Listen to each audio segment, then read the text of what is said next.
जय हिंद मेरे प्यारे दोस्तों, हमारे इस चैनल एक्सटीएम में आपका स्वागत है। देखिए, state Bank of India SBI जिसको शॉर्ट में कहा जाता है, इसके अंदर क्या किया गया है, लगभग 2600 पोस्टों के लिए या फिर वैकेंसीज अपडेट कर दिया गया है। कब अपडेट किया गया है? 9 मई 2025 को। देख लेंगे पूरा इंपॉर्टेंट इन्फॉर्मेशन, क्या आपके फॉर्म फिल करने के लिए इंपॉर्टेंट पॉइंट है क्या यहाँ पर निकल के आएंगी। बनी रहेगा इस वीडियो के अंतर्गत। तो यदि आप नए हैं, यदि आपके द्वारा हमारे इस चैनल एक्सटीएम को सब्सक्राइब नहीं किया, सब्सक्राइब कीजिए तथा बेल आइकन को प्रेस कीजिए, ताकि जो भी कंटेंट, जो भी इन्फॉर्मेशन हमारे द्वारा आपके लिए प्रोवाइड किया जाता है तो उसका नोटिफिकेशन आपके पास समय पर अवेलेबल हो जाएगा। स्टेट बैंक ऑफ इंडिया, इसका हेडक्वार्टर मुंबई पे है, ठीक है ना। इसका फ़ोन नंबर यहाँ पे ईमेल एड्रेस दिए है। आगे बढ़ते हैं, बेसिक से पॉइंटों को लेते हुए चलेंगे क्या चीज़ें यहाँ पर। सबसे पहले बात करेंगे यहाँ पर, जैसे आपको स्क्रीन पर दिख रहा है, यहाँ पर क्या किया गया है, 9 मई 2025 को इसका नोटिफिकेशन अपडेट किया गया है। इसका क्लोजिंग डेट है 29 मई 2025। 9 मई से लेकर 29 मई तक आप फॉर्म फिल कर सकते हैं। और जैसे कि यहाँ पर कहा गया है कि आपका जुलाई 2025 के अंतर्गत में जो ऑनलाइन टेस्ट हो जाएगा, और उससे पहले आपके लिए क्या चीज़ है, एडमिट कार्ड अवेलेबल करवा दिया जाएगा, जैसे कि यहाँ पर लिखा गया है, ठीक है। अब यहाँ पर अगर वैकेंसी की बात करेंगे तो जैसे यहाँ पर लिखा गया है सर्कल बेस्ड ऑफिसर के लिए इन स्टेट बैंक के, जैसे यहाँ पर है application I invited from eligible Indian citizens for appointment as circle based officer in State Bank of India. इसके अंतर में यहाँ पर वैकेंसीज अपडेट किया गया है। मैं जूम कर देता हूँ, थोड़ा सा इसमें माइक्रो है। देखिए, स्टेट बैंक ऑफ इंडिया के अंतर्गत पे सर्कल बेस्ड ऑफिसर यहाँ पर दिख रहा है, और इसके अंतर्गत पे ब्लू कलर के अंतर्गत पर आप देख लो, मैं हाईलाइट भी कर देता हूँ। इसके अंदर ये चीज़ें देखो, ऑफिशियल वेबसाइट है बैंक.SBI करके, आप गूगल या क्रोम पे सर्च कर लेना बैंक.SBI करके, तो आपका पोर्टल चालू हो जाएगा। आगे बढ़ते हैं, उसके बाद में यहाँ पर जैसे कि है ऑनलाइन एग्जामिनेशन होना है। अगर बात करेंगे एटसेट्रा जो चीज़ें पॉइंटेज बेसिक्स है, सबसे पहले हमने इंपॉर्टेंट डेट आपके लिए देख लिया, किसके लिए वैकेंसीज है, सर्कल बेस ऑफिसर के लिए यहाँ पर वैकेंसीज अपडेट किया गया है। फिर कि यहाँ पर वैकेंसीज किस किस के लिए अपडेट किया गया है, ठीक है ना, कौन कौन से स्टेट के अंतर्गत पे कितनी वैकेंसी हैं, शॉर्ट में हम देख लेंगे, ज़्यादा आप इसमें स्टडी कर लेना, ठीक है। सबसे पहले बात करेंगे तो एक एक करके देख लेते हैं। मैं हाईलाइट कर देता हूँ। सबसे पहले यहाँ पर अहमदाबाद के अंतर्गत पे, थोड़ा सा माइक्रो है, मैं इसको जूम कर देता हूँ।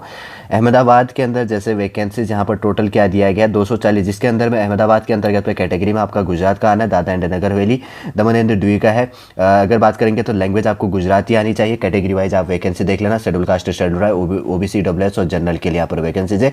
36 से पोस्ट है शेड्यूल कास्ट के लिए, शेड्यूल ट्राइब के लिए 18, ओबीसी के लिए 64, ईडब्ल्यूएस के लिए 24 और जनरल कैटेगरी 98 पोस्ट है। टोटल 240 पोस्टें दी गई है। पीडब्ल्यूवीडी फिजिकल विद बेंचमार्क डिसेबिलिटी के अंतर्गत वीआई कैटेगरी में 3, एचआई के लिए 3, एलडी के लिए 2 पोस्ट है, और डीएनडी कैटेगरी के अंतर्गत 2 पोस्ट हैं।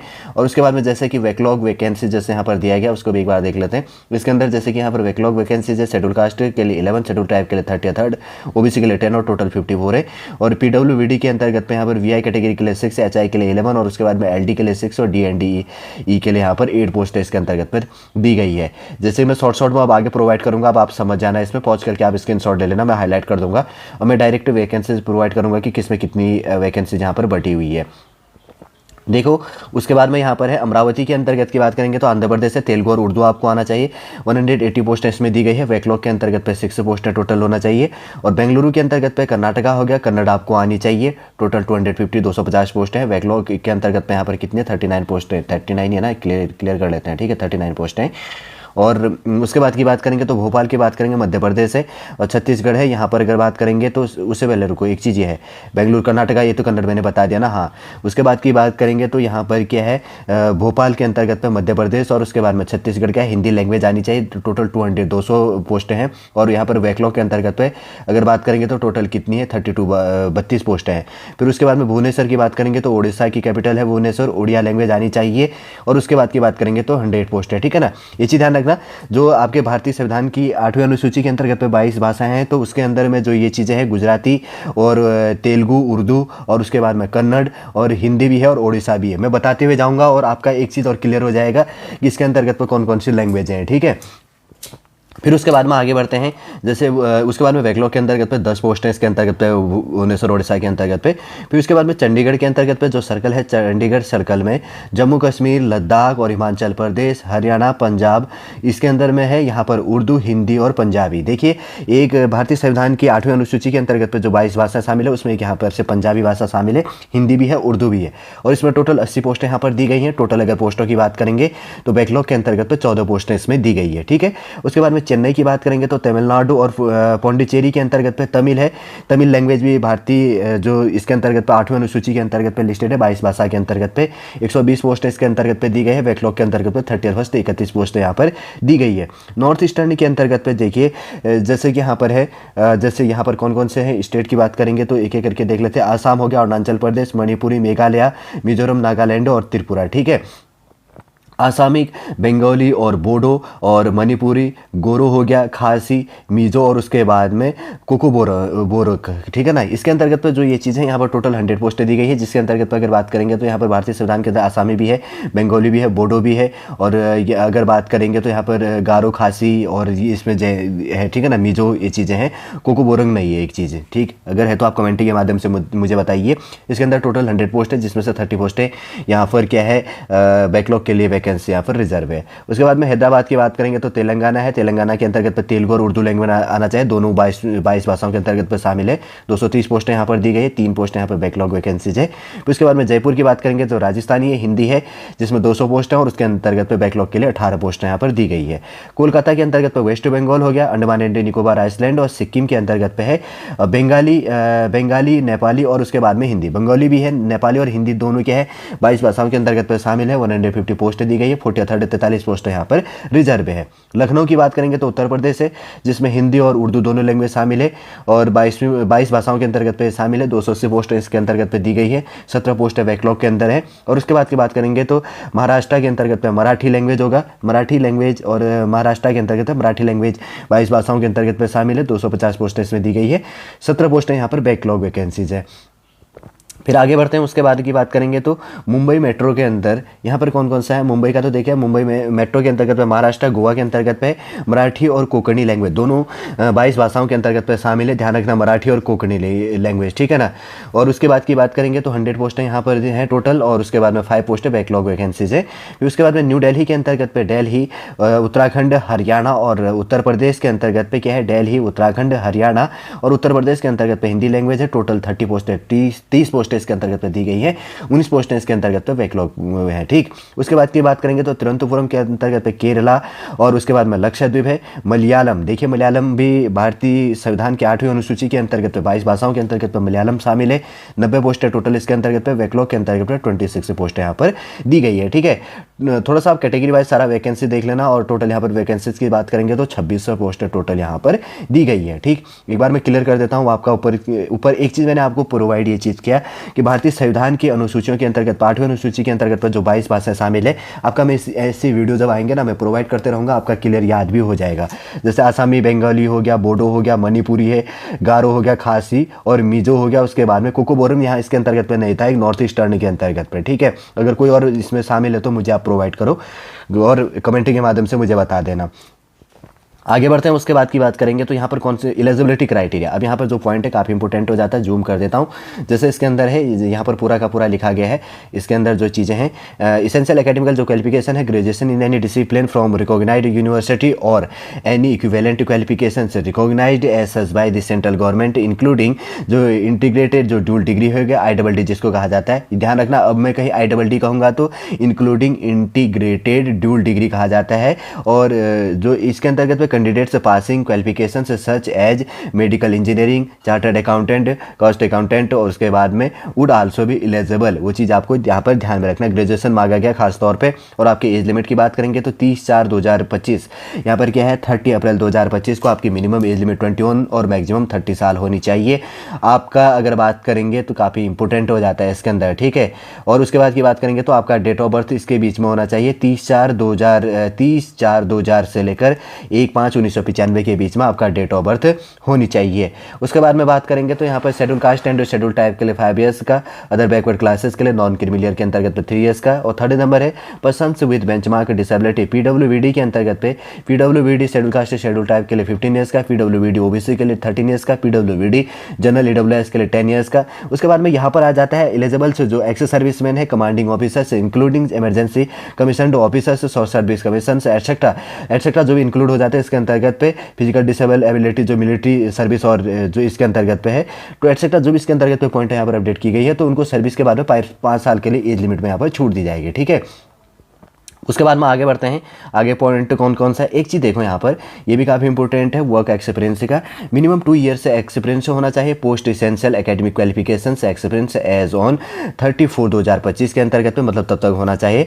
As any officers in any scheduled commercial bank और एनी रेगुलर्स, जो इसके अंदर सॉरी रीजनल है, rural bank as listed in second schedule of Reserve Bank of India. Second जो यहाँ पर शेड्यूल है रिजर्व बैंक ऑफ इंडिया के अंतर्गत पे, रिजर्व्ड बैंक जो है जैसे कॉमर्शियल बैंक हो गया और रीजनल रूरल बैंक हो गया, इसमें 2 साल का कम से कम आपका एक्सपीरियंस होना चाहिए 30/4/2025 तक वाले में, ठीक है। और आगे बढ़ते हैं, उसके बाद में आपको लोकल लैंग्वेज का नॉलेज होना चाहिए, जो भी लैंग्वेज इसके अंतर्गत पे कहा गया है। फिर आगे बढ़ते हैं, कौन सा पॉइंट इसके अंतर्गत पे निकल के आ रहा है। यहाँ पर हमने बात कर ली थी, सेकंड नंबर का जो यहाँ पर है विजन संबंधित थोड़ा सा कहा गया है, क्या चीज़ होनी चाहिए। फिर उसके बाद में आगे बढ़ते हैं, यहाँ पर पॉइंट थर्ड नंबर का पेज का जो यहाँ पर है, लगभग 8 पेजों का PDF यहाँ पर प्रोवाइड किया गया है, गाइडलाइन दिया गया, बहुत सारी चीज़ें यहाँ पर, थोड़ा सा अगर आपके पास में टाइम अवेलेबल होगा तो आपका यहाँ पर देख लेना। एक चीज़ देखो इसके अंतर्गत पे, जैसे आपका जो भी कैटेगरी है तो कैटेगरी का कोड दिया गया, schedule caste, schedule tribe, OBC, EWS, general या जो भी चीज़ें हैं जिसके अंतर्गत जो भी कैटेगरी के अंतर्गत पा रहा है, तो आपका ये चीज़ कोड भी काफ़ी इंपॉर्टेंट हो जाता है, ठीक है। और उसके बाद में आगे देखते हैं, जैसे आपकी बात करेंगे तो ऑनलाइन टेस्ट होगा आपका, जैसे कि यहाँ पर सबसे पहले क्या कहा गया है, 120 मार्क्स का आपका यहाँ पर डिस्क्रिप्टिव पेपर होगा। टेस्ट 4 50 मार्क्स के अंतर्गत पे, मार्क्स एंड डिस्क्रिप्टिव जो आपका पेपर होगा 50 मार्क्स का। ऑनलाइन टेस्ट होगा, विल जो कंसिस्ट किया जाएगा ऑफ ऑब्जेक्टिव टेस्ट और 120 मार्क्स एंड इसके अंतर्गत पे डिस्क्रिप्टिव टेस्ट 50 मार्क्स का आपका डिस्क्रिप्टिव पेपर होगा, ठीक है। अगर बात करेंगे तो जैसा आपका इसके अंतर्गत पे होगा, ऑब्जेक्टिव टेस्ट होगा 2 घंटे का, 2 आवर्स का होगा, जिसके अंतर्गत की बात करेंगे तो 4 स्केलों के अंतर्गत पे, 4 सेक्शन के अंतर्गत पे जो स्केल है यहाँ पर 4 सेक्शन में बटा होगा, 120 मार्क्स का। अगर बात करेंगे तो 120 मिनट का आपको टाइम दिया जाना है और उसके बाद में 120 मिनट है, पर मिनट 1 क्वेश्चन सॉल्व करनी, एवरेज देखो। इंग्लिश लैंग्वेज में 30 क्वेश्चन 30 मार्क्स का 30 मिनट, और उसके बाद में बैंकिंग नॉलेज होना चाहिए 40 क्वेश्चन 40 मार्क्स 40 मिनट, उसके बाद में general awareness economy 30 question 30 marks 30 minute, उसके बाद में कंप्यूटर एप्टीट्यूड से related 20 question 20 marks 20 minute. 120 question 120 marks का होगा, 2 आवर्स का आपको इसके अंदर में टाइमिंग दी जाएगी, ठीक है। फिर उसके बाद में 50 मार्क्स का आपका क्या होगा, डिस्क्रिप्टिव आपका पेपर होना है, ये चीज़ भी आपको ध्यान में रखना है, ठीक है। जैसे कि यहाँ पर डिस्क्रिप्टिव पेपर के अंतर्गत पे क्या क्या चीज़ होता है, ये काफ़ी इंपॉर्टेंट हो जाता है। 30 मिनट का आपका डिस्क्रिप्टिव टेस्ट होगा, 2 क्वेश्चन इसके अंतर्गत पे सर पूछी जाती हैं। अगर सबसे पहले बात करेंगे तो test of English language, letter writing and ऐसे शायद नहीं 2 क्वेश्चन इसके अंतर्गत पे पूछा जाता है। लेटर एक आपको लेटर राइटिंग करनी होती है और इसके बाद में एक क्या होता है, ऐसे लिखना होता है, तो प्रैक्टिस कर लो। लेटर राइटिंग की बात करेंगे तो जैसे लेटर राइटिंग का जो फॉर्मेट होता है ना, क्या होता है, ऐसे करके एक फॉर्मेट आप देख लेना एक अच्छा यूट्यूब में, कैसे सेंडर से एड्रेस है, कैसे डेट है, कैसे रिसीविंग एड्रेस है, कैसे उसके अंतर्गत पर सब्जेक्ट है, कैसे सॉल्यूटेशन है, कैसे बॉडी ऑफ द लेटर है, कैसे उसके बाद में थिंक यू फॉरफुली जो सेंडर ने एक्सेट्रा जो उसके अंतर्गत पॉइंट इंक्लूड होती हैं। एक ऑफिशियल लेटर देख लेना, एक रिलेटिव, 2 लेटर लिखने के लिए आएगा, उसमें से एक सेलेक्ट करना होगा, 2 आएंगे ऑप्शन में, एक ऑफिशियल एक रिलेटिव लेटर और एक ऐसे राइटिंग आपको डिस्क्रिप्टिव पेपर में करना होगा। इतना मैंने आपके लिए क्लियर कर दिया है, ठीक है। आगे बढ़ते हैं उसके बाद में, और 15 मिनट का आपको टाइमिंग दिया जाता है। 15 मिनट बहुत सारा हो जाता है, आप 10 मिनट में आपको टारगेट रखना है कि 10 मिनट में आप क्या कर लेना, लेटर राइटिंग की स्पीड प्रिपरेशन कर लो, प्रैक्टिस कर लो, और उसके बाद में 20 मिनट में आप ऐसे राइटिंग कर लेना, ठीक है। और उसके बाद में आगे बढ़ते हैं, क्या चीज़ें हैं, और उसके बाद आप देख लेना कि कितने वर्डों में इसके अंतर्गत ऐसे राइटिंग करनी होती है, क्या चीज़ें होता है। थोड़ा सा इसका फॉर्मेट आपको गूगल में कहीं पर मिल जाएगा, यूट्यूब में मिल जाएगा, बहुत सारे वीडियो बने होंगे। एप्लीकेशन फॉर्म फीस की बात करेंगे तो यहाँ पर जनरल EWS OBC कैटेगरी के लिए 750 रुपये, और category schedule caste schedule type PWD के लिए कोई फॉर्म फीस यहाँ पर पे ही नहीं करनी। क्लियर कर दे रहा हूँ मैं, जनरल EWS और OBC के लिए 750 रुपये फॉर्म फीस है, शेड्यूल कास्ट शेड्यूल ट्राइब और PWD के लिए कोई फॉर्म फीस यहाँ पर पे नहीं करना है, ठीक है। उसके बाद की बात करेंगे तो जैसे कि यहाँ पर कहा गया हाउ टू अप्लाई की बात करेंगे, कैसे आपको अप्लाई करनी है। 9/5/2025 से लेकर 9 मई 2025 से लेकर 29 मई 2025 तक आप अप्लाई कर सकते हैं SBI की ऑफिशियल वेबसाइट पे जाके, बैंक SBI VANK.SBI गूगल या क्रोम पर आपको सर्च कर लेना है, फिर उसके बाद में आप अप्लाई कर सकते हैं, ठीक है। आगे बढ़ते हैं, उसके बाद में क्या चीज़ें हैं, वैसे तो इंपॉर्टेंट पॉइंट मैंने यहाँ पर अपडेट कर दी है जानने के लिए, लगभग 15 नंबर का जो पॉइंट है, उसके बाद में बायोमेट्रिक जो चीज़ें होगी 16 नंबर का जो पॉइंट है। फिर उसके बाद में आगे बढ़ते हैं, जैसे कि उसके बाद में यहाँ पर 18 पॉइंट है तो सारी मैंने डिस्कस कर ली, लगभग 18 पॉइंट इंपॉर्टेंट थी कुछ चीज़ें। और उसके बाद में जैसे कि आप देख लो, आपका जो भी स्टेट है यूटी, जहाँ पर भी रह के आप स्टडी कर रहे हैं, प्रिपरेशन कर रहे हैं, तो आपका एग्जाम सेंटर इसमें देख लेना। जैसे कि यहाँ पर मैं एक चीज़ क्लियर कर दूँ, उत्तराखंड का यहाँ पर जैसे देहरादून, हल्द्वानी और रुड़की 3 एग्जाम सेंटर है। कहाँ है? देहरादून, हल्द्वानी, रुड़की। अब जैसे इसके अंतर्गत बिहार है, केरला है, जैसे लद्दाख है, लक्षद्वीप है, लगभग 45 टोटल स्टेट और यूटी के अंतर्गत पे एग्जाम सेंटर आपके लिए सिटियों के अंतर्गत पे बनाया गया अलग अलग, काफ़ी इंपॉर्टेंट हो जाता है। आगे जैसे कि यहाँ पर दिया गया कि आपका फोटो का फॉर्मेट क्या होना चाहिए, फोटो इमेज आपका क्या होना चाहिए, कितना कैप्चर करनी है, और उसके बाद में सिग्नेचर क्या होगा, फिर उसके बाद में सेल्फ डिक्लेरेशन, लेफ्ट थंब क्या चीज़ होगा, कितने के भी लगभग जैसे यहाँ पर लिखा है ना, ये चीज़ भी थोड़ा सा देख लो एक बार वाले पे। जैसे आपका फोटोग्राफी है तो 20 KB से लेकर 50 KB का जैसे यहाँ पर दिखा गया है। फिर उसके बाद में आगे बढ़ेंगे तो उसके बाद में सिग्नेचर भी 10 KB से लेकर 20 KB में होना चाहिए। और उसके बाद में थंब की बात करेंगे तो कौन सा, राइट या लेफ्ट? लेफ्ट थंब होता है, जिसके अंदर 20 KB से लेकर 50 KB तक आपका होगा। फोटो और थंब आपका 50 KB तक है, 20 से लेकर 50, लेकिन सिग्नेचर क्या है 10 से लेकर 20 KB के अंतर्गत पे यहाँ पर दिया गया है, ठीक है। और उसके बाद में अगर इसके अंदर सेल्फ डिक्लेरेशन फॉर्म होता है तो सेल्फ डिक्लेरेशन का भी जो चीज़ होगा तो इसके अंदर अपडेट किया होगा, अगर नहीं होता है तो कोई बात नहीं, ठीक है। और उसके बाद की बात करेंगे तो वैसे तो इंपॉर्टेंट पॉइंट है मैंने यहाँ पर डिस्कस कर ली, एक बार मैं वो वापस अपडेट कर देता हूँ। स्टेट बैंक ऑफ इंडिया के अंतर्गत 2600 पोस्टों के लिए जो वैकेंसीज यहाँ पर बटा है, अगर बात करेंगे तो यहाँ पर अलग अलग सर्कल दिया गया है। जैसे सर्कल अहमदाबाद हो गया, अमरावती, बेंगलुरु और भोपाल, भुवनेश्वर से, चंडीगढ़ से, चेन्नई नॉर्थ ईस्टर्न के अंतर्गत पे, और हैदराबाद के अंतर्गत जयपुर, कोलकाता, लखनऊ, महाराष्ट्र, मुंबई मेट्रो और न्यू दिल्ली और तिरुवनंतपुरम के अंदर लगभग 2600 पोस्टें इसके अंतर्गत पे दी गई। कैटेगरी वाइज वैकेंसीज हमने सबसे पहले देखा। फिर उसके बाद में हमने इसके अंतर्गत पे देखा कि आपका इसेंशियल क्वालिफिकेशन क्या है, फिर उसके बाद में एजुकेशन क्वालिफिकेशन संबंधी क्या चीज़ है, एज रिलैक्सेशन आपको क्या चीज़ें दी जाएंगी, इंपॉर्टेंट जो ये पॉइंट थे। उसके बाद में कैटेगरी संबंधी क्या चीज़ था, और उसके बाद में जो आपका टेस्ट जो शेड्यूल है, कितने स्टॉपों में पेपर होगा, फर्स्ट आपका जो टेस्ट होना है, उसके बाद में आपका डिस्क्रिप्टिव पेपर होना है, और उसके बाद में आपका फॉर्म फीस क्या होगा, कैसे आपको अप्लाई करनी है, सारे के सारे पॉइंट मैंने, और जो फोटो सिग्नेचर या थंबनेल इसके अंतर्गत पे, सेल्फ डिक्लेरेशन संबंधी जो इंस्ट्रक्शन था शॉर्ट रूप से मैंने कम शब्दों के अंतर्गत पे इसके अंतर्गत आपके लिए प्रोवाइड कर दिया है। उम्मीद करूंगा दोस्तों स्टेट बैंक ऑफ इंडिया के अंतर्गत पे यदि आप इसके लिए एलिजिबल होते तो यदि आप फॉर्म फिल करेंगे, आपके फॉर्म फिल करने के लिए जो इंपॉर्टेंट पॉइंट है यहाँ पर थी शॉर्ट रूप से मैंने इस वीडियो के अंतर्गत आपके लिए प्रोवाइड कर दिया है। यदि आज का वीडियो आपको अच्छा लगे तो लाइक कीजिए, कमेंट कीजिए और हमारी इस चैनल XTM को सब्सक्राइब कीजिए। वापस हम नेक्स्ट क्लास के अंतर्गत आपसे मिलेंगे। जय हिंद, जय भारत।